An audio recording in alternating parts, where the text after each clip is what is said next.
Good afternoon, everyone. I'd like to welcome everybody to the June 5th workshop for the Greenville City Council. Mayor P.J. Connolly will be presiding over the workshop. First, I'll call on our city clerk for the roll call. Yes, sir. Mayor Connolly. Here. Mayor Pro Tem Glover. Here. Councilmember Daniels. Present. Councilmember Blackburn. Present. Councilmember Smiley. Here. Councilmember Robinson. Councilmember Bell. Mayor Connolly, you have a quorum.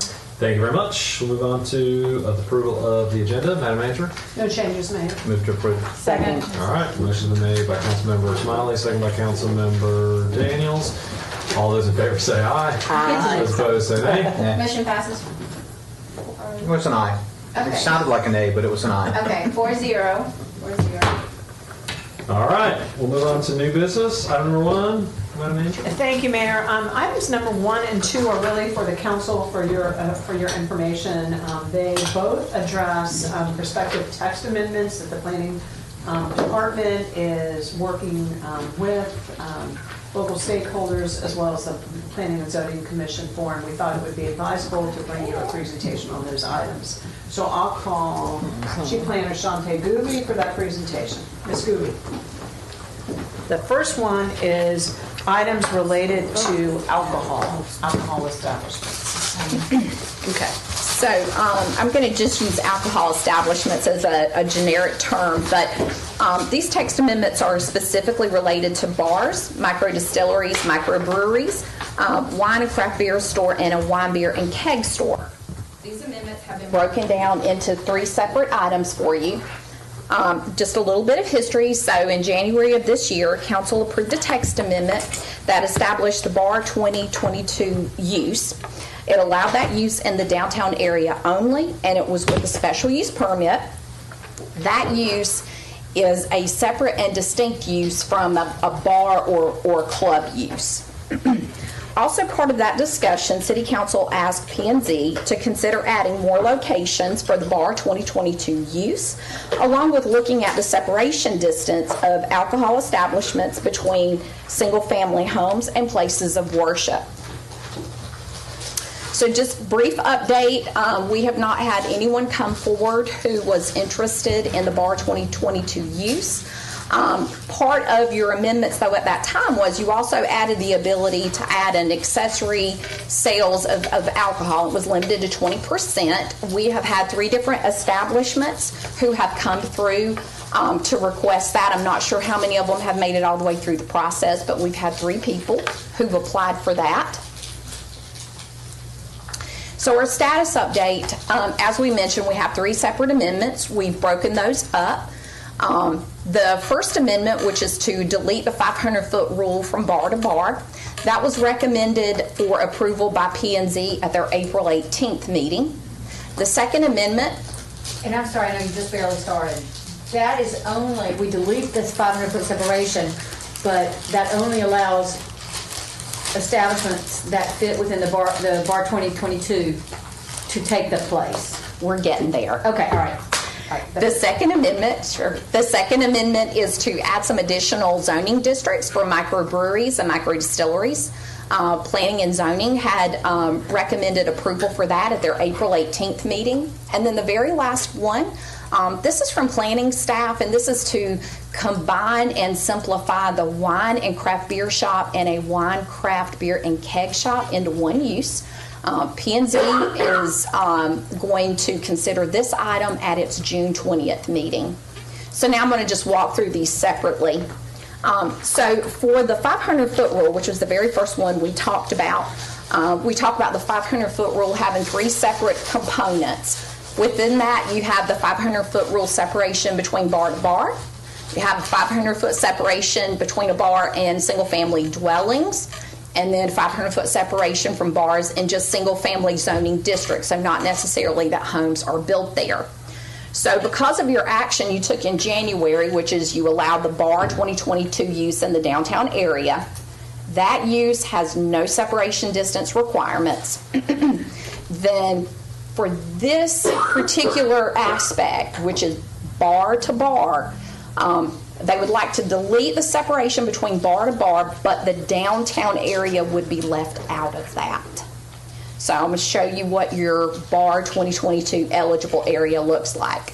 So it's everything bounded by the yellow. It generally runs from 3rd Street down to 10th Street, comes down Reed and Evans, and then on the west is the railroad and Pitt Street. So a bar 2022 use can go in this district. It requires a special use permit, but there's no separation distances. Because of that, deleting the 500-foot rule that P&Z is proposing would not apply to this specific area. So, Shantae, I'm sure you're describing it correctly, I'm just missing it. I thought we were keeping the 500-foot separation except for that area. But Planning and Zoning have initiated the amendment to delete that portion. So this is an amendment from Planning and Zoning. To delete the 500-foot rule everywhere throughout the city? Yes. Except for this area. Well, this already doesn't apply to that area, That's right. It doesn't apply. so it wouldn't matter. Which essentially means, let's back it up and say that it would still not allow any more bars in downtown than what it would be today.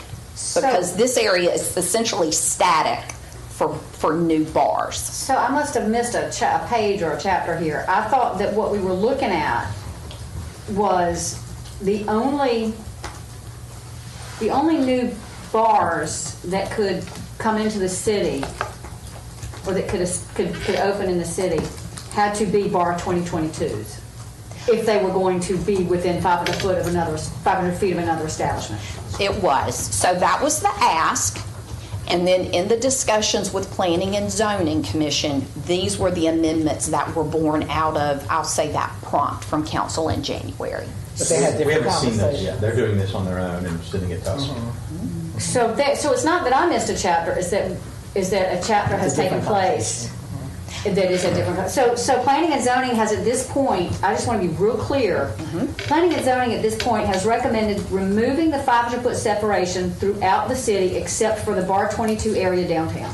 From bar to bar. The single family aspect stays in place. I mean, because that's a big deal. That's a big deal. That's a big change. Because as I say, my understanding, and I guess that was based on our conversations, is that we did it downtown, we can do it in other places in the city, but that's only going to be if these establishments comply with bar 2022. And what I'm hearing now is that is not what they are saying. That is They're just correct. saying free for all. Well, the biggest limitation outside of, in the rest of the city, is the distance from single-family homes. And they're not proposing to change that. They're saying that if you've got, a little shopping center that happens to be 500 feet from any single-family home, that you could have more than one bar in it. Yeah, and I get that separation is still in place. I just wasn't aware that there was this sort of wholesale removal of the 500-foot separation rule being proposed by Planning and Zoning, because this is the first that I, as a council member, have heard of this, And that's why we're here. Movement, This right. is to give Okay. you a preview. Thus Yes. this I think it's presentation. just going to start more Okay. confusion, All right. but that's just. And then, and so this is just a quick snapshot. So wherever you see red, those are the districts that allow a bar. And then I've just put a little blue star on the bar 2022 area. Wasn't it within also a certain distance of any church? For religious. We do not have any separation distances for a place of worship. So that's something that could be rolled into the I conversation. thought that was in there. I did. It was in, let me dial it back just 1 second here. There we go. This was the ask. And it was separation distance between residences and places of worship. Okay. So that was the ask. Now I'm bringing to you what Planning and Zoning did. Do we know if they even had a conversation about churches? We mentioned it, and we explained there's nothing in our zoning ordinance that requires any kind of separation distance between any separation distance to a place of worship. I think maybe some of that discussion may have come up from is the ABC Commission may have some separation distances when they're considering a ABC permit at the state level, but Greenville does not have any separation distances related to a place of worship. So absent the recommendations of planning and zoning, we currently have the 500-foot rule, and then we have the special use permit that you can obtain. For, Currently, right now. yeah, for a bar? Right, for a bar. Yes. Okay. I think that's what you, Yeah, it's sort of like we open up the book in the middle Okay. of this conversation. All right, so then here's a second one that came out of P&Z, and this is to discuss microbreweries and microdistilleries. So we have a couple of microdistilleries right now. We have Pitt Street Brewing, if you've been there. We have Uptown Brewing. We do not have any microdistilleries at this point. But what this amendment deals with is that this would allow a microbrewery or a microdistillery to be located within the same districts as a bar. So currently these uses are only allowed in downtown. They require a special use permit. So this amendment would be to add the CDF, CG, and CH districts. Again, still require a special use permit. And then the last one's really just a housekeeping issue, and that is a micro distillery. We're proposing to add that in a mixed-use institutional district. So when you hear mixed-use institutional, think of Intersect East. That's the kind of zoning that project has. A microbrewery is already allowed, so we felt the need to have equitable and then add a micro distillery as a permitted use. So in this case, Shantae, what we're doing is we're just making sure that there's some parity between a microbrewery and a microdistillery. And so the Planning and Zoning Commission recommended approval of this one at their April 18th meeting. This is one from staff. This is where we have two uses that were created in 2015. They were created at two separate times in 2015. And they are sort of like fraternal twins. They're kind of similar, but they're not exactly the same. So planning staff brought this to P&Z to combine these uses, simplify them, have their standards really just be one standard, and again, have some equity to it.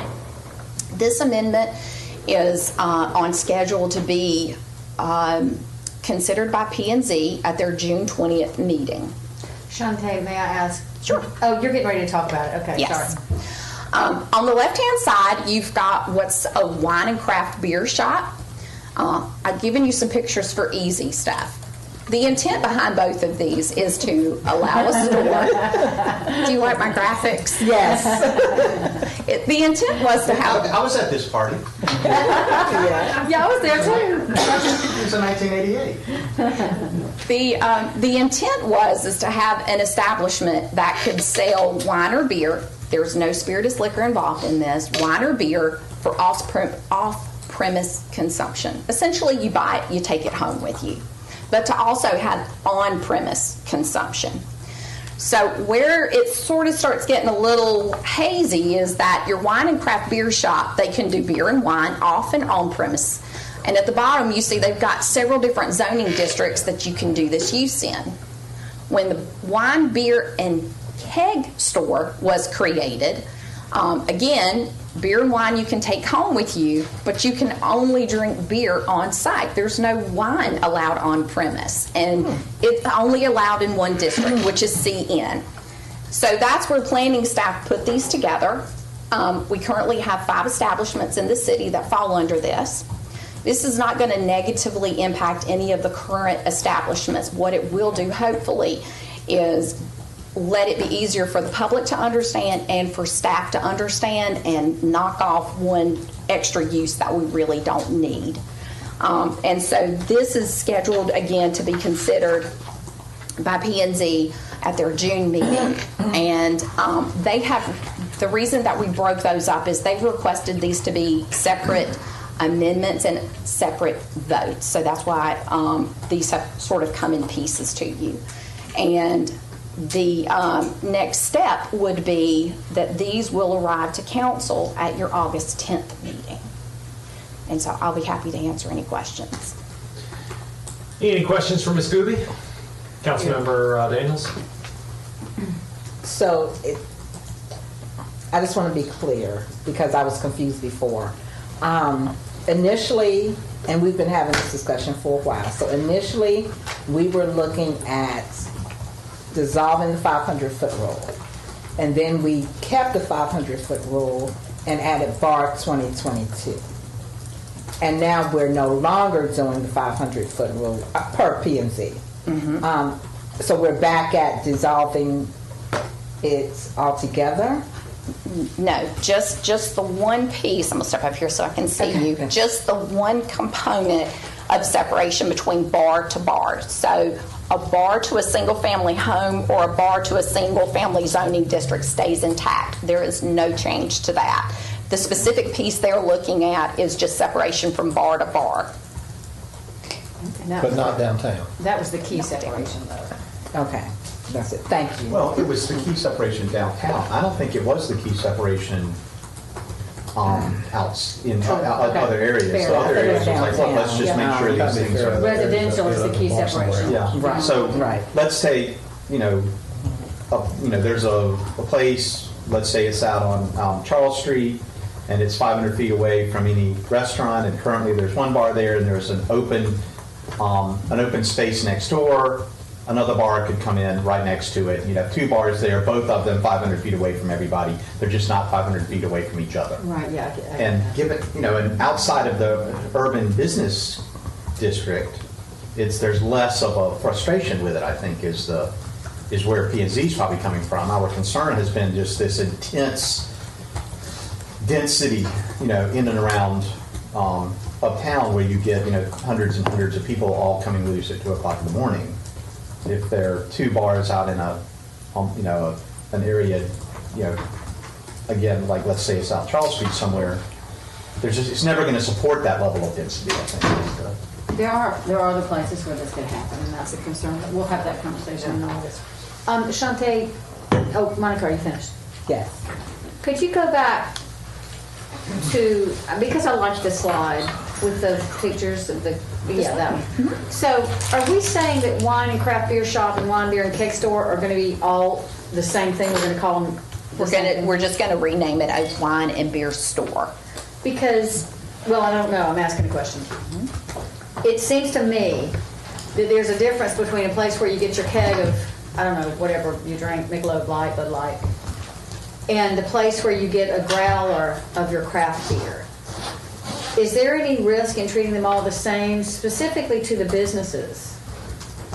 In other words, I get kegs. I don't know.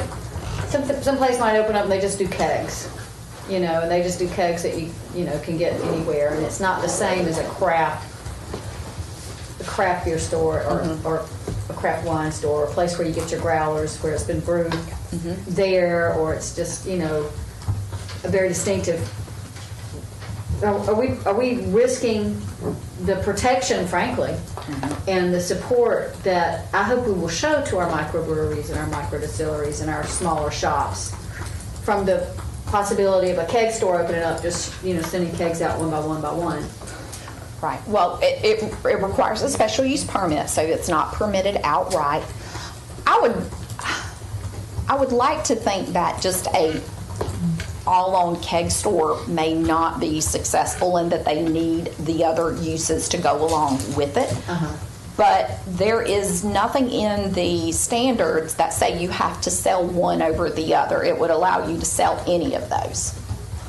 And I guess, again, I don't have the answer. I don't know if that's a problem. I'm wondering, is it or could it be a problem, especially for folks that are doing those distinctive beverages? The breweries and the microdistilleries. Is there any risk or problem there that you see? I'm not aware of any right now or how that could play out. What's the CN? What's CN? Neighborhood commercial. Shantae, can you speak to the rules related to microdistillery and microbreweries and their ability to sell their are they able to sell their products through a growler and not have to be a wine, beer, and cake store? I have never been to one because I don't drink beer. I don't know if Anyone know of Uptown Brewery, if you can buy a growler? I know that at Or Christie's, at, they sell their growlers at a separate location. Will you maybe? You can get a growler from them. Okay. So to your point, Councilmember Blackburn,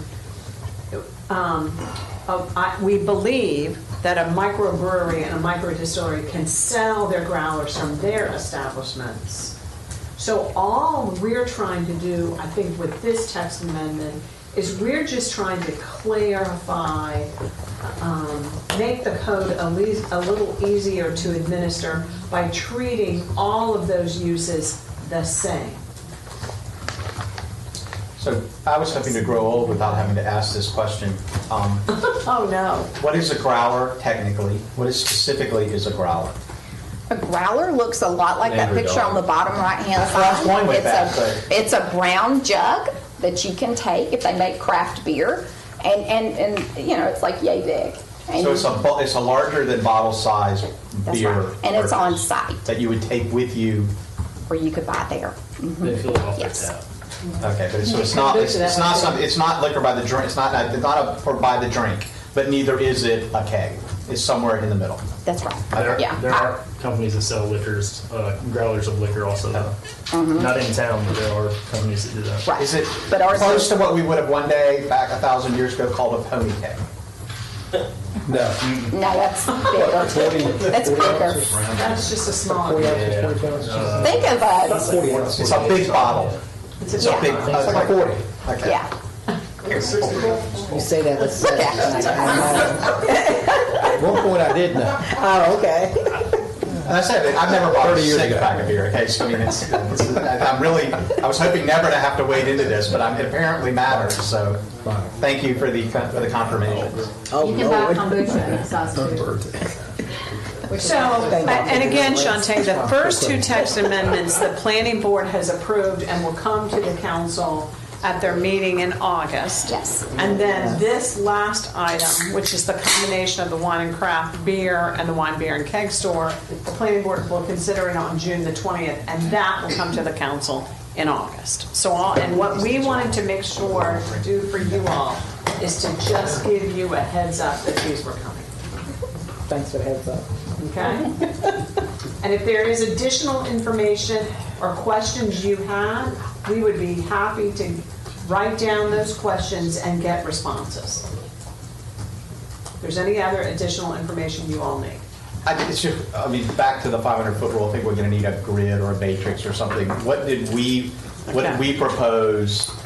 You know, what was the expansion we envisioned and discussed and sent back to PNC? What did PNC send to us? You know, how do they differ, right? I mean, I appreciate that you've done it with bullet points, but it might be helpful to see it in a little bit of a grid or something, and especially if maybe like, ahead of the meeting, would be helpful, right? Because the last thing we proposed was, are there locations where we could have additional yellow boxes? Yeah, I think that was our sense, was that, hey, let's do the same thing we're doing here somewhere else, and we seem to see how does what's being sent back to us differ from that? Right. And this is different. This is, what P&Z is returning to you is different than the request that you made at the event. Understood. Totally different. Okay? What was the effective date for the special use permit? Those actions would have been approved by the council in January. I was thinking. Yes, the last time council took it up was January of this year that there was So discussion. basically, 5 months, we've not had anybody apply for a special use permit.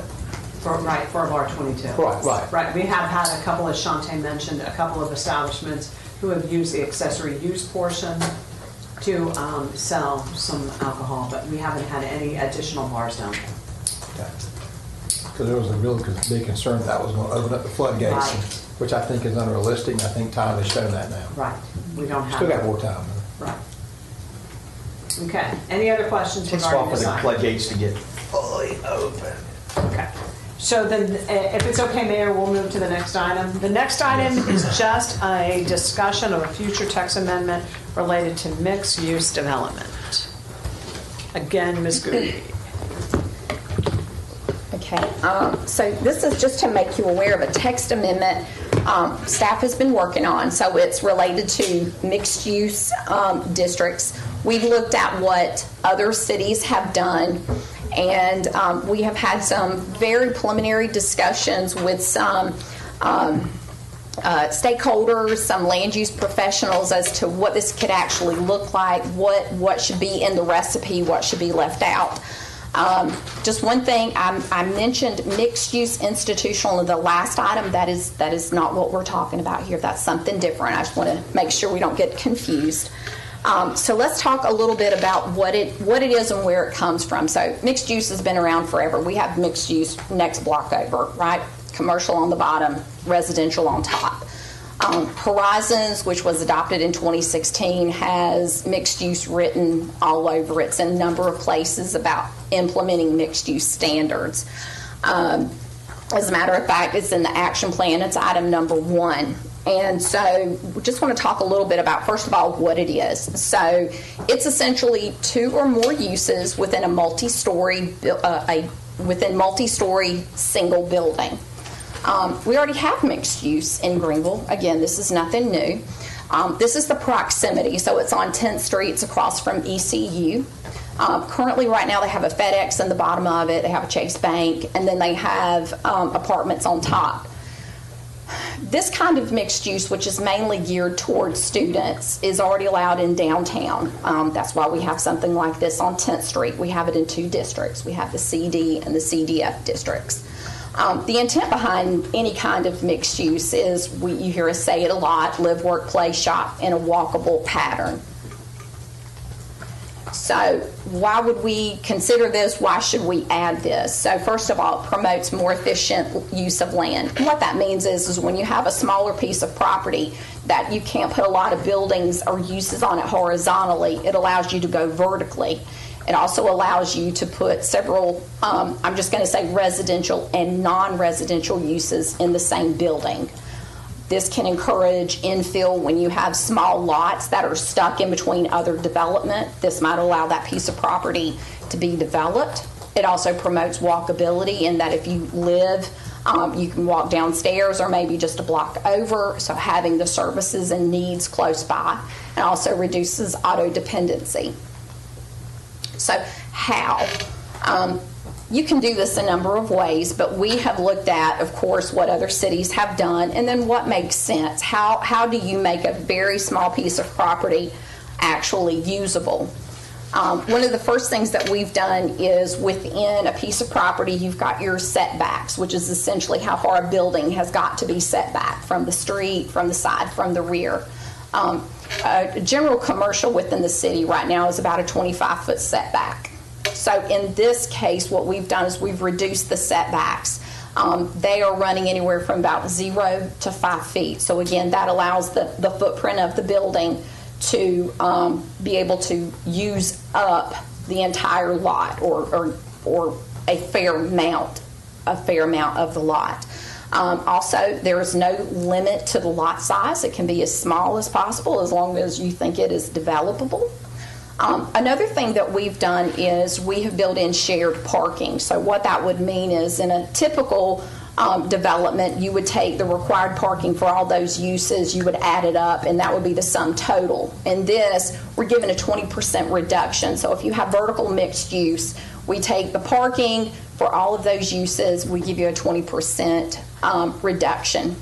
Another thing that we've added is if a project has structured parking, or essentially a parking garage like this, that if structured parking is part of your project, then potentially we would allow you to have as many residential units vertically as you could. So instead of having a hard number of units per acre.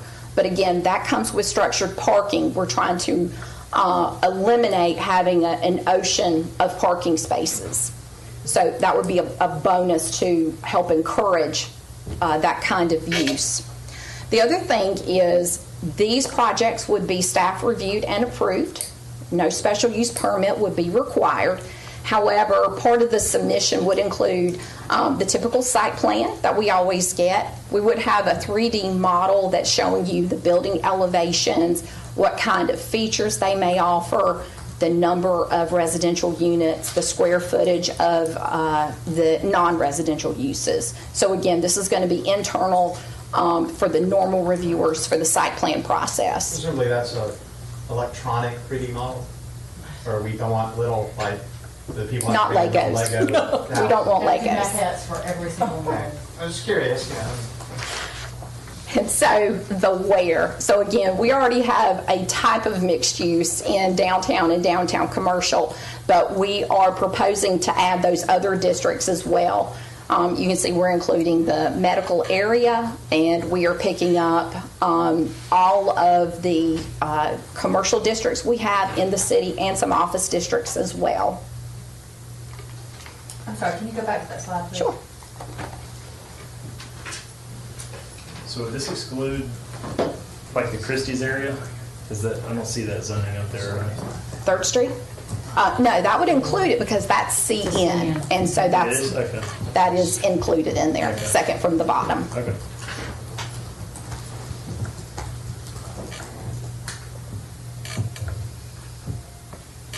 Is it I'm a- looking specifically at office and OR. They're there. They're in the list. Right, just again, question, not, I don't know, could this have an adverse effect on a sort of an office area? I certainly see the value, and I know this is how European cities work and New York works and all our great cities. So I see where we're headed, but I'm just wondering, putting this in here in Greenville, we have office, like an area that's traditionally office, and all of a sudden, you know, you've got people maybe living there, and do you foresee any adverse effects specifically for the office area or medical office area? I wouldn't think so. This is going to hopefully put people closer to work. We have had some folks, and I'll get to it at the end here, where we've had developers who have wanted to do these kind of projects, but we've also had citizens who've been interested in these kinds of projects that want to know where they're going to be. And if you're not a student, we really don't have that kind of a use that's even possible in our code. I think when you see the OR and the office use, you're really going to be dealing with a much smaller scale. So what I mean is, you know, potentially, let's just say a dentist office on the bottom, maybe 2-3 apartments on the 2nd floor is where I think that you're going. That's probably what you're going to see in the OR and the office district. So minimal residences within those areas. Okay, yeah, thank you, that helps. So the when. So as I've said, staff has had some preliminary discussions with some stakeholders, engineers, people who do these kinds of projects. We've been talking off and on since 2021, and just looking at a basic framework, a basic recipe of how does this look. What we would like to do is continue to have conversations with those folks, maybe a beta test of them looking at a piece of property and how does it play out, looking for pinch points. We also want to see community feedback, and then this would run as a text amendment always does, so it would come to the Planning and Zoning Commission, and then it would come before City Council. Again, we've had interest in folks who develop properties. We've had interest in citizens who'd like to see something like this. And so our next steps, again, are to continue to work on this, tentatively bring it to P&Z in the fall, and then after P&Z it would come to council. And I'll be happy to answer any questions. All right, any questions for Ms. Scooby?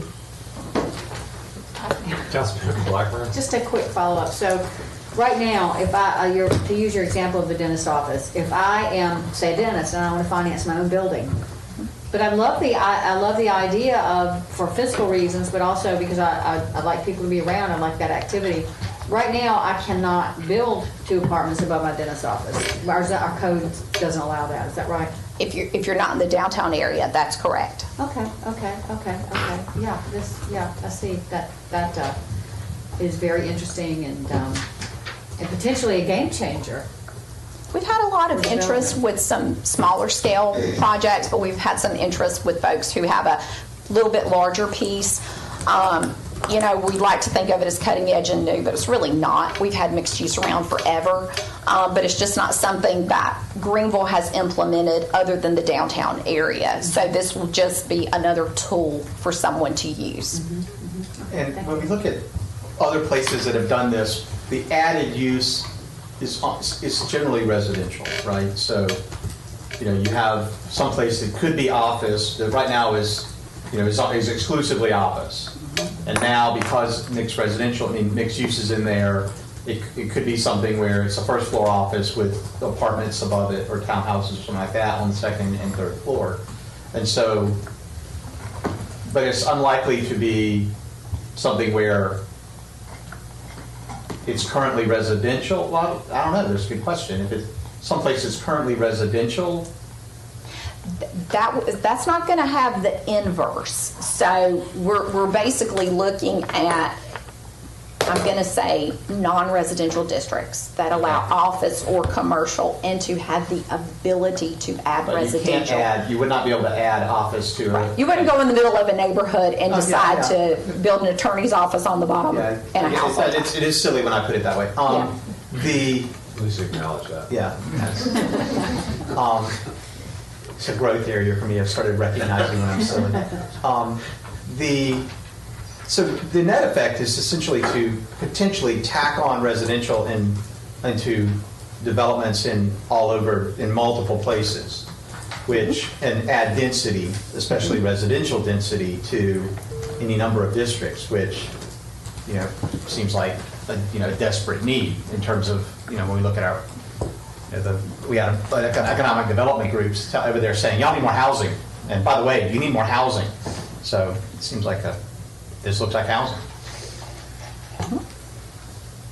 Any other questions, comments?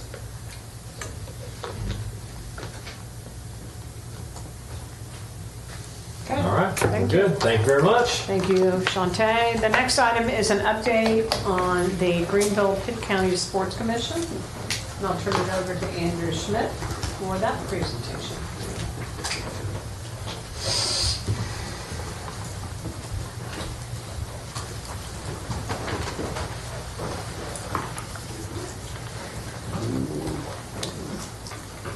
Where we brought this.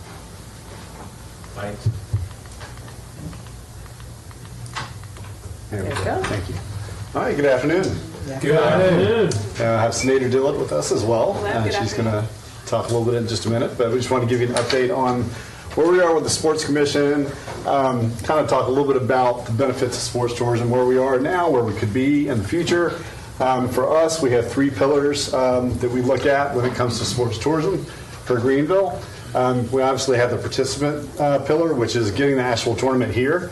That certainly really has a lot of work to do with Sneader and what she does and competing against other cities to get the events here, but we want to get the tournaments here. And when we do, we have the events, and those are what the people go to. So there's some different types of sports tournaments that we're really concentrating on right now. One is youth sports, because when you have youth participating and people coming to those youth events, you have more support travelers. So with our youth events, we have about 2.7 support travelers per youth. So that creates a larger economic impact, obviously, for the tournament and for the city. We also look at the 65 plus, or the senior participants as well, because as we had 2 weeks ago, we had a 65 plus tournament. And it's really interesting, the senior level tournaments, you have their kids coming and the grandkids coming. So it's kind of a really cool thing. So you're actually almost getting about 3.5 people coming per participant than you did with the youth.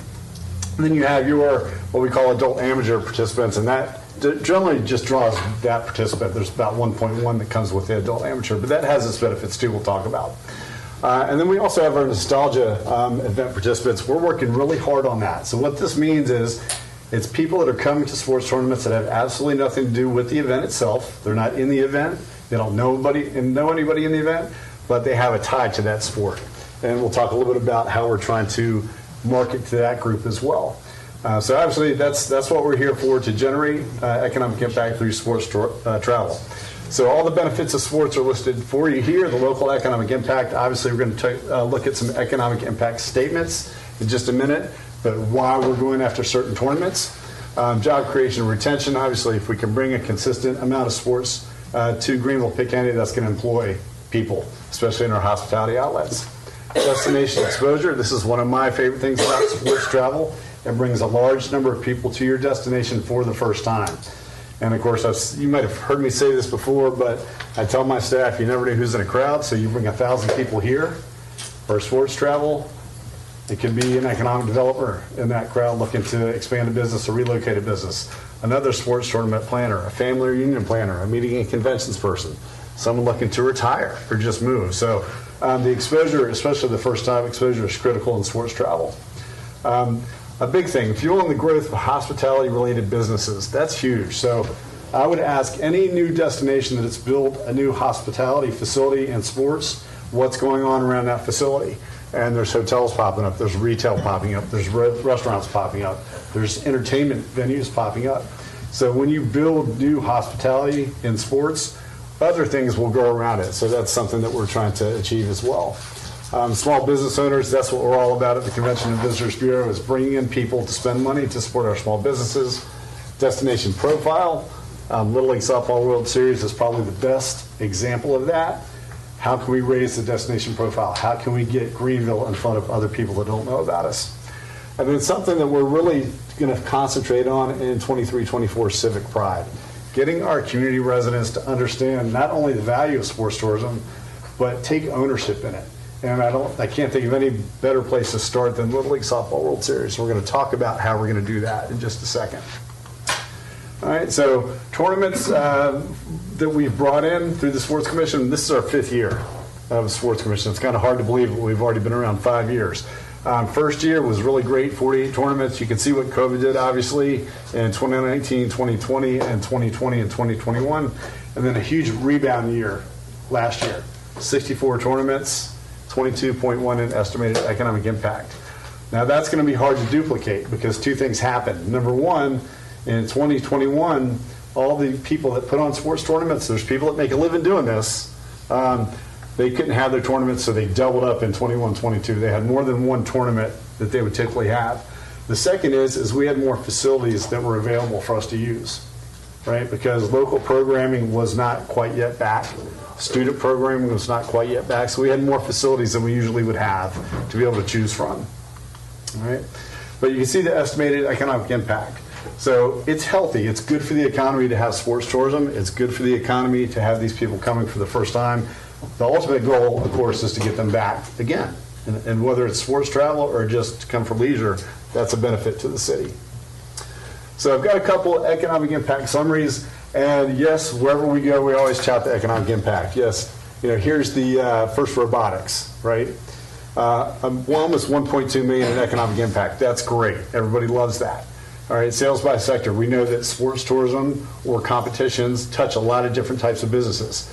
But what's important here is the partnerships that we're trying to establish through sports tourism. So First Robotics needed a place to have their statewide tournament. We had the regional tournament here. It went well, but they needed a place for their statewide tournament. The only place we could host this was Minji's. That's the only place that would work. So we went to the university, Brian and Carson and a few other folks in the chancellor's office, and said, we need your facility, and we know that you need students. We know that there's a student shortage, that there's going to be less students to choose from. So let's work together.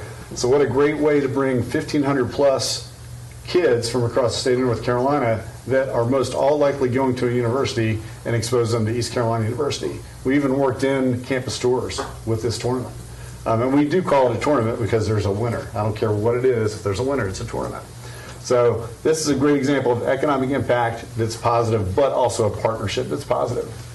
Little League Softball World Series. Everybody knows about how important this is to our city and what kind of exposure we get. Again, great economic impact, 1.2 million into the local economy, all the jobs supported, the taxes raised, especially during the first 2 weeks of August when it's typically slow. So this is really, really important. But the exposure that we get, guys, from this is absolutely off the charts. And we see it right after this ends, our phones start lighting up and we get the emails and tell me about your area. We're looking to relocate. We're looking to retire. So it's really, really important that we take advantage of. Go back to the one before that.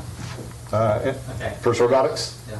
Yeah. I was saying the total is very similar for both of them. On the bottom right, 814, and the next one's 821. Yeah, it's all based on software. So we generate a software. We have a software program that generates economic impact. So similar. Actually, it's a lot different if you look at it, but it is similar. This is a weekend with a lot of people coming in. And this is 13 days, basically. Actually, looking at the bottom right, it says 821 grand. And that's 814. It's close. They cheated. I didn't think they'd be that close. They looked at each other's tests. They are that close. All right, so how do we take advantage of that? This is our media plan. For the first time with Little League Softball World Series, we're going to have a media plan that caters not only to exposure, but trying to get more people to come for the nostalgia travel as well. So last year we did 126 spots on ESPN, 30-second spots, and we went and did that throughout the tournament on ESPN, ESPN2, and ESPNU. We'll do that again this year. We don't have the exact numbers yet. We're still working on the plan, but it will be similar to last year where we have 125, 130 spots. The ABC thing is huge. Having the finals on ABC is huge, so we're going to do a 30-second spot on ABC during the championship game about Greenville, North Carolina, and you can see the markets that we will look at, basically North Carolina, Virginia, South Carolina, and Georgia. Did they do this last year on ABC? They did not. So this is new. This is new. Okay. Yeah, it's a big deal. It's a 3:30 time slot too, which On is on Sunday. Wow. it's prime time. It's come a long way in 2 years. They're really starting to put more of the games on the major platforms. What is LLSWS? Little League Softball World Series. Oh, of course. And then something new we're going to do this year is, again, start marketing well before the event even happens. So from July 13th to August 13th, we're going to be doing paid social to get people in North Carolina, Virginia, and South Carolina excited about it so they will come and see and take in games as well. So we're really excited about the fact that we're going to have a social media campaign just around this event. All right. And then one other just economic impact summary. It's not close, Rick. This is different. Down to 366,497. But it's just something we had a couple weeks ago, flag football, which is not one of your mainstream sports. But this is important too. No, it wasn't youth. No, it wasn't seniors. But what it was individual adults that have money to travel, right? So these individuals do this almost every weekend. And by exposing these people came from Delaware, Maryland, Virginia, North Carolina, South Carolina, Georgia, Florida. So we were really excited to be one of the places in North Carolina that they held this. And these are the kind of people that you might expect to see some type of activity in the future, whether it's someone that has the money to start a business or relocate or family reunion or what have you. So that falls into that. So those are 3 different types of economic impact, but with 3 different types of target markets and 3 different types of benefits that we wanted to share. With that last group, they would be participants, not nostalgia, right? Yeah, that's pretty participant oriented, so definitely not nostalgia. But it went well, and they're already coming back next year with probably double the amount of teams. Yeah, so we had 40-some teams the first time, loved it. There's plenty of room at NRC. They'll be back with probably 70 or 80 teams next year. So I'm going to turn it over to Senator just for a couple of slides. All right, so just wanted to give you some insight as we approach the end of the 2022-2023 fiscal year. So right now we're sitting with 44 total tournaments booked and 11.3 in estimated economic impact. Right now we are looking to add about 8 to 10 more booked events towards the end of the month. Right now we're looking at 15 to 16 million estimated economic impact for that. So waiting on solidifying some dates for those events. And then just wanted to give you a recap of our spring 2023 tournaments so far and show the variety of sports that we're hosting in Greenville. So we have the HBCU Combine, ENC HBCU Combine, which we held at the end of April. We actually added a 2-day or a day to this event, making it a 2-day overall event, adding an educational component where we partnered with ECU to bring in a compliance person to basically educate the local and visitors, participants in what they have to do to go on to the next level. So I really enjoyed working with them on that. We have Kepner Cup with the Pitt Greenville Soccer Association. First NC Robotics, which we grew to a statewide championship rather than regional this year, so there was growth with that. We have the 65 plus state championship with USTA NC. A lot of baseball and softball. So USA softball, USSA softball, impact baseball, dynamic baseball through the spring, going through the summer into the fall. We also have competitive shooting, the Carolinas Golf Association, which is also running tournaments all through the fall. And then EC Aquatics, which hosts at ECU's natatorium. And then the flag football event, as Andrew was talking about. Do you want to say anything else? So a big variety of sports. We're very thankful that we have the rectangle fields to do that with a lot of these events. The Diamonds, of course, and then all-around partners that we're hosting these events with. And moving on to partners, I'm very thankful that we have such great partners here in Greenville-Pitt County. I can say that we would not be able to host these events without the facilities and then the person power to, plan and then do these events on event weekends. So we partner with the Convention Center on martial arts, dance, cheer, City of Greenville with their facilities, and then Pitt County Schools for their school facilities, Pitt County Girls Softball, Pitt Community College, the town of Winterville, ECU Athletics, and then PGSA, of course. And I know you wanted to say something more on that. So just a couple things. First of all, thank you. If you're on this list, and I think you are, so thank you very much. But I want to be very candid about something. We couldn't do anything without these facilities. But I'll also say that every facility on there has a constituent that comes before us, as they should, right? So just for example, Convention Center is going to look at meetings and events first before sports tournaments, and they won't let anything with a ball in there because they're afraid it's going to mess up their lights and the ceiling height's too low. City of Greenville, awesome partner. John, thank you for all you guys do and all the in-kind stuff, Little League. But your facilities are for the residents first, right? And as it should be. Pitt County School students first. Pitt County Girls Softball for the league first. And it goes on down the line, students first, league first. So we're very, very thankful, but we can't book long-term events at these facilities because we don't know what the schedules are going to be for the people that they're built for. It's not built for us. It's built for the people that it was built for. So it can be very hard for us to get ahead of our schedules and book things that people want booked a year ahead of time because we do have sports tournament planners that want it in January say this, I want this all year long. And we have to say we can't help you because we don't know what's available. Yes, ma'am. I don't want to derail your presentation unless you'll appreciate this. Les put in a request that we look at a sports complex. Is this the kind of need, the kind of gap that a sports complex could address, could help remediate or potentially eliminate? Yeah, absolutely. And I've actually got a couple more slides that are going to speak to that. But big thank you, first of all. And then it's something that does limit us sometimes. So I do want to say one more thing for partners.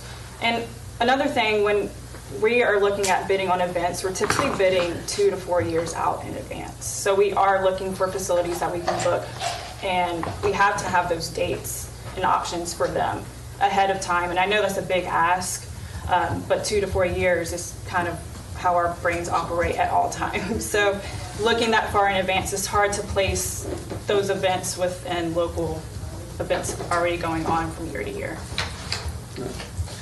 All right, so just some things that we don't dabble in, just to let you know that because we don't have the facilities for. Obviously, volleyball is one of them. We've got 2 junior volleyball teams here, Top Caliber and East Carolina Junior. They've got 38 teams between them. All 38 teams participate in tournaments.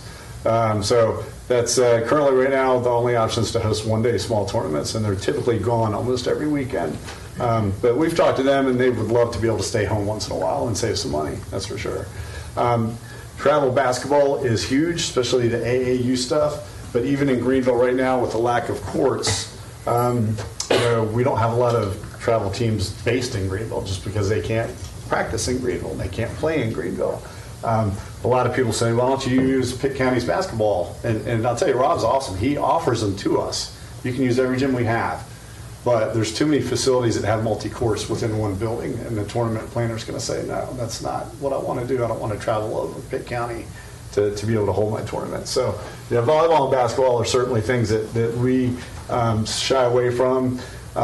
Indoor sports in general, as Senator said, you can do some cheer stuff in the convention center, dance stuff, gymnastics stuff, but anything with the ball is not going in the convention center. And there's all sorts of different types of indoor sports that our competitors are booking, especially during the fall, winter, and early spring months, that we do not try to get because of that. And pickleball's not up here, but I'm also finding that pickleball indoor is a big, big ask for a lot of our event owners. The city manager's a huge pickleball fan. Quit saying. We're going to put your name next to it. All right.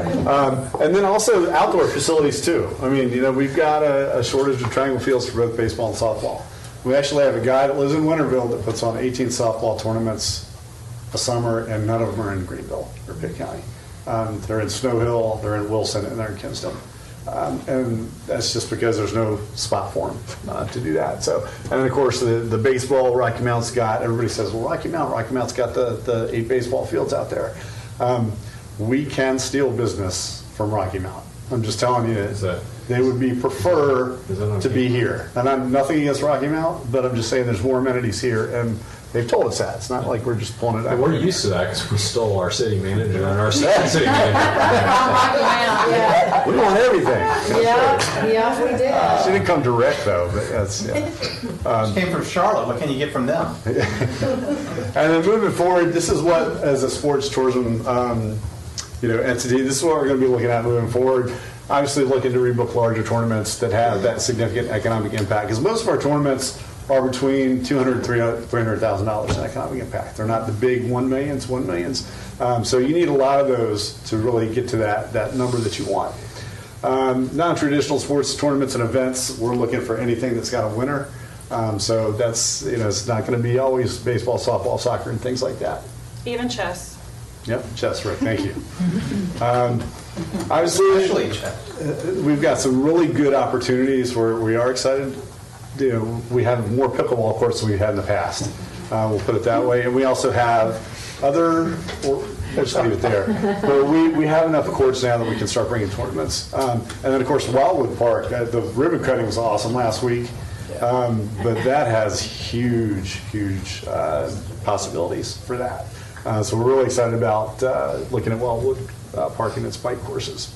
Advocacy, just talking to more people, more groups like your Rotary clubs, your Kiwanis clubs, about sports tourism and educating them about the basics of sports tourism and why it's important.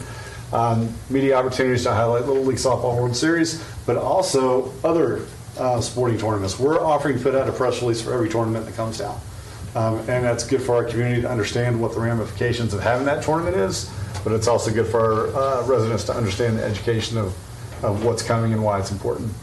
Marketing opportunities through sports tourism. We've increased our marketing budget for sports travel for Sinadra, and also Rachel's going to do a little bit of that with us as well. And then, this new sports betting law that just passed, that's got money in it for grants. And so we think that our Little League Softball World Series is worthy of a grant from the state because it puts the state in a great spotlight. It talks about North Carolina consistently. In addition to that, whoever wins the state goes to the Little League Softball World Series. Right. Yeah, so that'll take, obviously, a little bit of time to generate those funds because it won't start till 2024, so maybe 2025. And also the changes that may make some other gaming opportunities. There's a gaming grant in the state right now for e-gaming. And with Grover Gaming here, that may be an opportunity of a whole new market of e-gaming that we get into as well. So really excited. We really appreciate all the support that you guys give us to make this go. And we're happy to answer. Is that it? That is it. Happy to answer any questions. Question. Yes, sir. Has there been a big demand for the Frisbee golf tournaments? Go Yes. Go ultimate Frisbee or disc golf? The golf Frisbee. Yes, so we actually have a really big disc golf community here. They have grown their Down East tennis, Down East tennis, or Players Cup, not tennis, I'm sorry, I'm on tennis right now. Players Cup the past few years. They typically hold it in the fall and October at Meadowbrook and a couple of other courses around Greenville and Pitt County. So they have done a lot to develop that group here. And we actually, what is it, a tier one? Tier 2. I think we're top. Tier 1. We're second from the top. Okay, Professional Disc Golf Association tournament. So they're pretty high up there, and it's a good group. That's what a local group had reached out to me, and they had just participated in a very large tournament. And I was like, we're missing out. That's another thing I want to talk about. But thank you for answering that question. There's about 240 disc golfers that come. We have it streamed now on the disc. I think it's streamed on YouTube or yeah. So it's a big deal for the golf community. Yes, ma'am. Is that a public disc golf course out at North Blue River? Yes, ma'am. Meadowbrook, yeah. I know there's a huge disc golf community here, and they've done an amazing job with that sport here. It's a growing sport, that's for sure. Is that our only? I mean, I'm not saying that's. No. Are they I know only North- disc golf? North Recreational Complex, ECU's facility, has one. There's one out in Aden. Is there one in Farmville as well? Yes. In Farmville. So I think we have 4 altogether. Okay, good, thanks. Any other questions? Thank you very much. We appreciate your time. Thank you all. Thanks for what you guys do. Thank you. Okay, our final presentation of the evening for the workshop is a presentation from Holly Garriott on the Pitt County Arts Council and Emerge, review of their contract for the 22-23 year. Totally messed that introduction of Holly, but. You hopefully got you're the reviewing main, me. and I'm going to be Okay. talking about next year too, Okay, so. perfect. Okay. Well, I always start with our mission statement because this is something we think about all the time, and that's to enhance the quality of life in Greenville and Pitt County, and we do that in 3 ways: by promoting our artists and our arts organizations, by educating through the arts, and I believe the most important part is making the arts accessible to our entire community. And we do this with the support of an amazing board of directors, one of which is sitting in the room right here. But I do have to say our board of directors is pretty amazing. And we just elected our new officers for next year. So you'll see some familiar names here with connections to Greenville. Devinder Culver is our new incoming president.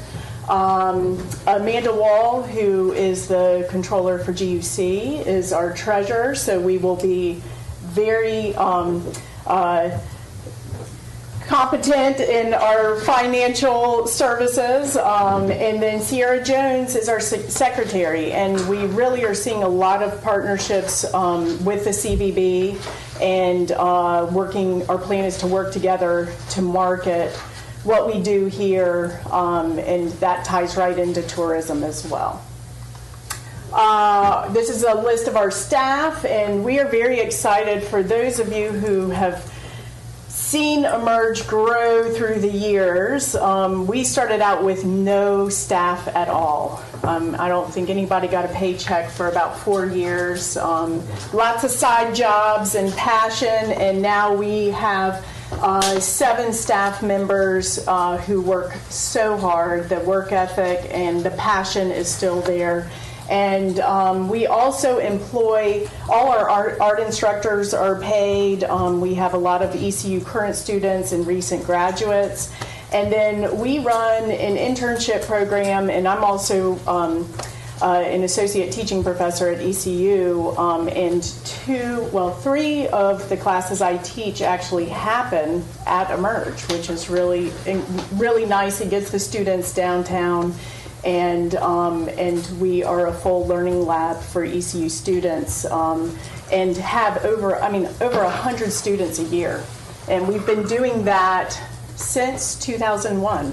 So something that some people don't know happens. We host 20 exhibitions and 11 art walks a year. Right now we have the Pitt County Schools K through 12 exhibition up. It'll be up through the entire summer, and please stop by and see it. The talent that we have in our schools is really incredible. The art walk we had on Friday, our clicker said that we had over 600 people come through. So a lot of kids, their families, and teachers, and people coming to the art walk. We are a full community arts center. So this summer we're estimating about 500 children coming through our summer camps, and their parents, when they pick them up, we hope they stay and eat lunch or dinner. downtown. But this is, I'll tell you, when the pandemic hit and we had no summer camps, it was so quiet. It is so nice. Today was our first day of summer camps for our private school kids, and just to hear their voices in the building. That's like a top 1% thrown pot right there.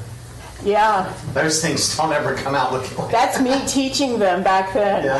That was many years ago. That guy's got a future. That guy's actually in college right now. I still show this picture because it has me in it. This is my true love. It was the one kid that successfully threw a pot in 15 years. And I need to have Rick's kids in a picture. I'm sure I have one of them. And then we also teach adult classes in the evenings and throughout the school year during the day too. So it's really great to see. Second Friday of every month, we have our African American music series. Carol DeShields, our artistic director, and this has grown so much. It is really amazing to see the participants. It has grown so much that Emerge has become too small, and our dedication to getting this series out to the county and to our residents of the county who aren't able to come and see it. We were able to take it to Farmville with Mike Friend and Soul in Motion, and then Grammy-nominated Reese Palmer we took to Aden, and it would be wonderful to have a place that we could bring, a larger space here in Greenville, but really exciting to see how this has grown. So our Youth Public Arts Project is our longest running outreach program. It started in 2005, and Judge Gwen Hilburn helped start it. Past projects that we've done in collaboration with the city are at the Drew Steele Center, and we're really excited this year to get the kids back. They were all virtual during the pandemic, so they're back now. In addition to the public art component, we have a musician come in for half the day, and this is tied in with our African American Music Trail. And we received a $10,000 grant from Ben Folds this past year, if you know Ben Folds 5. I got to meet Ben last month in Raleigh. We are part of a Keys for Kids program. 8 organizations in North Carolina were chosen. He's from Winston-Salem. And so he provided all the keyboards for us and the funds to hire instructors, and then the guest artists from our music series stay the night and come back to work with the kids. So here's Reese Palmer, and then Chrissy DeShiel and Alan, I forget his name, but they all stayed and met with the kids, and then the public art component. This is in front of the construction fencing, or on the construction fencing in front of the hotel on Evans, and they have been great to work with to set up this project. They were like, yes, we would love to do this, and the workmen even take them down and put them back up when they're moving the fencing. Awesome. And then our latest project, which Monica got to see this on Saturday, this again shows such a strong partnership with the city. This is at the Perkins Athletic Complex. And I had walked by these windows so many times with my boys, with all their baseball games and practices, and went, oh my gosh. So this is on the back of Magnolia Art Center. And Saturday we did a really nice dedication. Really thank Don and his staff. They helped transport the wood to Emerge. The kids painted them, and then they installed them. And I said Saturday, any other projects we can think of in partnership to take some eyesores and make them beautiful, but also newer renovations or complexes, anything we can do. This is only a few of the kids. A lot of them had come and left, but we have 16 kids registered for that program, and they meet every other Saturday at Emerge. Dennis Vestal and Valerie are both on our Civic Arts Committee, and it has been so productive this last year. We have a lot of fun coming up with new projects and finishing a lot of projects too. Art is Good Medicine is our other outreach program. So once a week we have artists going into the Children's Hospital, to the Cancer Center, which we're adding now. We're looking to add for next year more workshops in the Cancer Center. And then once a week at the Hope Lodge as well, doing art activities. And then once a month at Emerge, we have a completely free workshop. It used to be for cancer survivors and family members and caregivers, and since the pandemic we've opened it up just for general health. If you want to come and learn how to enamel a pendant or work in clay, you can do that completely for free. We also are a coordinator of the Youth Arts Festival. This past year, we had record attendance. 4,000 people we estimate came to the town common. We have built, this was the 18th annual Youth Arts Festival. It used to be on ECU's campus, and when we began co-coordinating it, we brought it to town common, mainly because ECU couldn't schedule it to have it there. They were having some issues, so we said we have a great place that this can happen. We built our partnership with Pitt County Schools, and Russell Knight, who is on our board of directors, is the arts coordinator for Pitt County Schools. The performances were pretty amazing. So many orchestras, bands through Pitt County Schools, ECU, community groups performed, and we had all free activities for the kids and their families. We also established the Arts Educators Fund in honor of Jane Austen Bean, who was the former arts coordinator. And last year we raised about $10,000 that we presented to Pitt County Schools, so arts teachers, meaning visual arts, music, dance, theater, can buy supplies. A lot of these teachers buy their own supplies. And this year we were able to raise $12,000. So that is a really exciting thing. ECU has gotten more involved with this because they see it as a recruiting opportunity too, starting with young kids out there, and we're trying to get PCC involved as well. So this next year, the Youth Arts Festival will be on October 14th. We are continuing the Down East Sculpture Exhibition. So this is the sculpture along the Greenway and in front of Chico's. The range of artists, I mean, they're just coming from all over the country to participate. The Emerald Loop is continuing. We are waiting for streets to be repaved before we can continue the other intersections. So we're ready. We have designs ready to go. Oh, I'll show you in a minute for next year. But these are the two that are completed. I think I showed you last year. We had just finished the second at Cotanch. And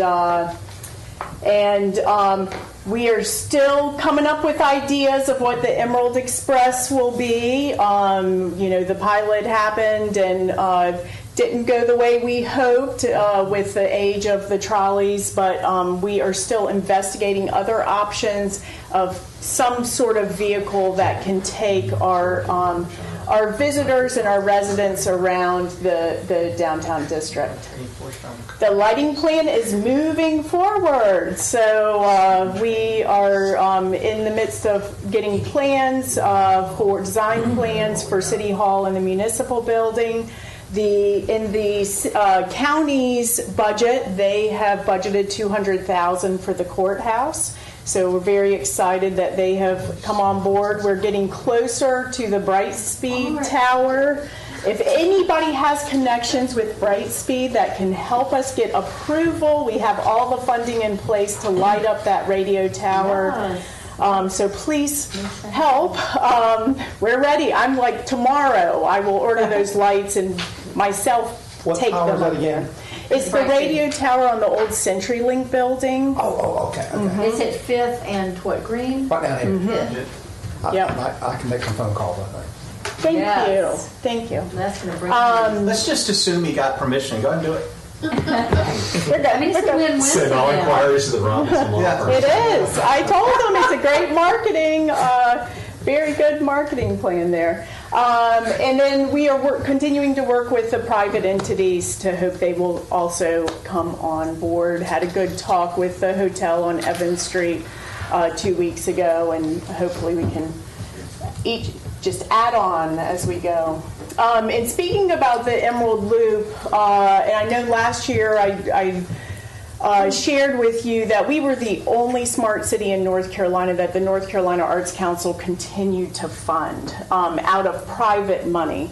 So that just shows how the state feels about this project. And then nationally, I was asked to present at the National Creative Placemaking Conference last year, my first national conference, and it's in Chapel Hill. But, you know, the two national conferences I had last year were in Raleigh and Chapel Hill. But I still enjoyed them. But the response that I got, I just had a call this morning from Chatham County asking about the artists who we've been working with the Emerald Loop. And so I think it shows that nationally this project's getting attention, and we will continue to make it happen. Other things we do continually, we oversee the cultural arts calendar in conjunction with the CVB. They're the same calendar. They talk to each other. It's just the CVB's has everything on it, and ours has a filter for arts and cultural events. But it's been great to work with the CVB. We also have a countywide artist database with all that information about any type of artist and writer. Also, you know, literary arts falls under us. Just a reminder, we are the umbrella organization for all the arts organizations in Pitt County, and we offer pro bono strategic planning for them, staff development, board development, and that has actually ramped up. In a minute, I'll talk about how that has increased. We publish our art zine twice a year, and this goes out to a wide amount in throughout the county and region, and this talks about our organizations in addition to what we are doing within our facility as well. We are continuing acting as the fiscal agent for the Black creatives of Pitt County, and I knew I would forget to put a project in here, and as I'm sitting there going, oh my gosh, we just completed a project, a public art project from the Black creatives, which is our Food from the Heart project.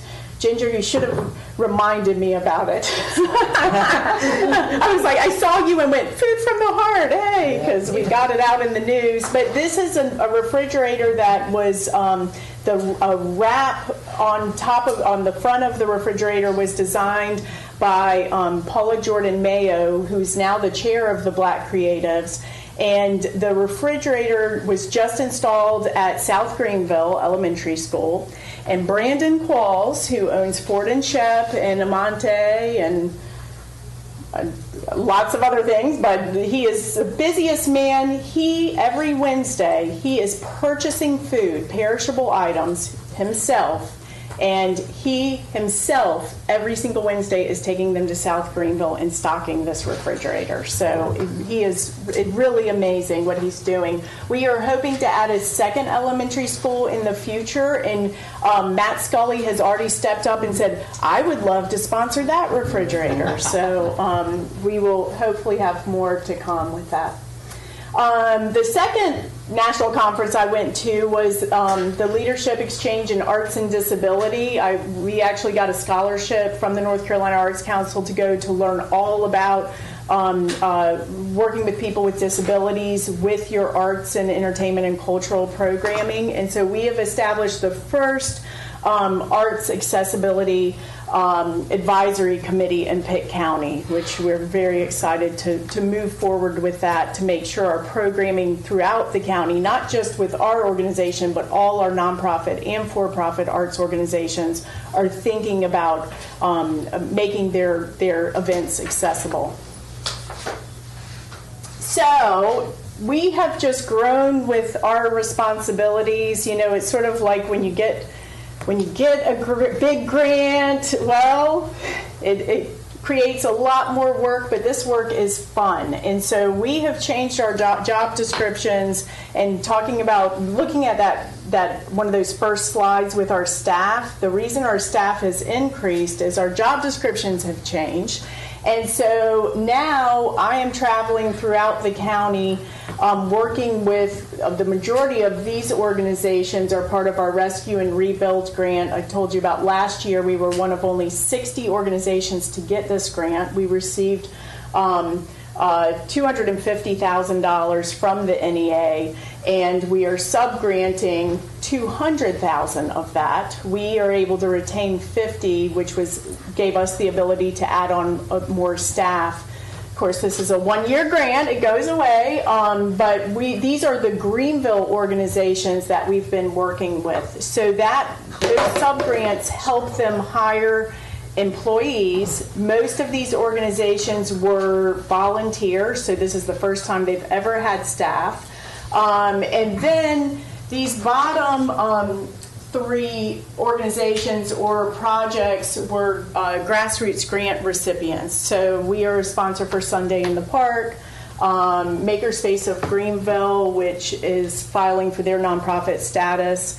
Great space if you want to work with wood or blacksmithing, very exciting. And then Amex Ken too, we've been working with, and Juvencio, their director is on our board of directors as well. So a look ahead for next year, we are continuing the Rescue and Rebuild grant. That goes through December, and then those services, the money will run out, but the services that we will provide will continue with those organizations. We're also working with those organizations to complete surveys for Americans for the Arts. This is their Arts and Economic Prosperity Study. We were part of it in 2015. I think the results came out in 2016, but this shows the economic impact of what our arts and cultural events do. So just imagine you go to a concert at the State Theater, you're going to go out to eat. You're going to go out for drinks. You're going to pay for parking. You're going to pay for childcare if you need it. If you're coming from a distance, you're going to stay in a hotel. And so from our last study, it showed in Pitt County, each person spent over $25.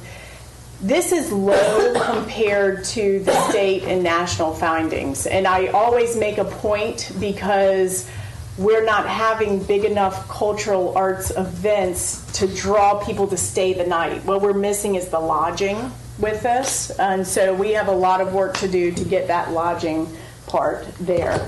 And this also talks about and these are our nonprofit arts organizations. And a lot of times people don't think nonprofits are businesses or that they have economic impact, but just remember, we pay payroll taxes, we pay sales tax, so we may not pay property tax, but we're renting. I mean, we are right now renting 2 buildings, so our building owner is paying property tax. But the economic impact that our nonprofit arts organizations bring in is so, so great. In the arts and cultural sector, nationwide, and I was a panelist at the Economic Development Conference, 3 weeks ago? We talked about this a lot. Our GPD for the arts and cultural sector is over $1 trillion. I mean, it's more than agriculture, it's more than construction, and a lot of people don't realize that. So we're excited because we're going to be finishing this study, and we will have new results to see in 2023 how these numbers change. We have the sculpture finished for the Paddock Public Art, and we are working to finalize an encroachment with NCDOT, and we are hopeful that as soon as we get that, we will be able to move forward with installation. You all approved this a year and a half ago, so we are getting closer with it, but we're very excited, and it's really going to be a beautiful piece. Actually, right before this meeting, I had a meeting with Haddad and Drugan, who are designing the shelter, which you all also have approved, and the second artist for the backside of the screen has just been chosen, and it's Rakaya Jackson. So we're very excited. She's also a member of the Black Creatives of Pitt County and works with Hardiscope now as their education coordinator. Haddad and Drugan let me know that they finalized on a fabricator, and this should be installed in the fall, early fall. And we're still calling them lenticular fins? They are still calling that. That just sounds so much more expensive. You know? Yeah, well, that's why we hired professionals. I learned a new word, a new term. And I do have to say, budget-wise, we had to cut, the first estimated budget was $40,000 for this. It went all the way up to $130,000. Oh my gosh. So the lenticular fins will not be moving. They will be stationary. And we also had to shrink it a little bit, but we have gotten it down to about $60,000 now. We're familiar with the things getting more expensive. Yeah. So just so you know, you won't be able to turn the lenticular fins. And then as soon as these projects happen, we're hoping that Dickinson and Reed will be our next intersection, and then after the Builds grant, we'll be coming in 5th Street. Another exciting project and partnership with the city, Rexham Parks. We have finalized gotten it down to 2 artists who will be working on a sculpture that will be going right in front of the Welcome Center. Jim Gallucci, who we have a number of his works in town, and then Holly Felice, who's from Chapel Hill, I think.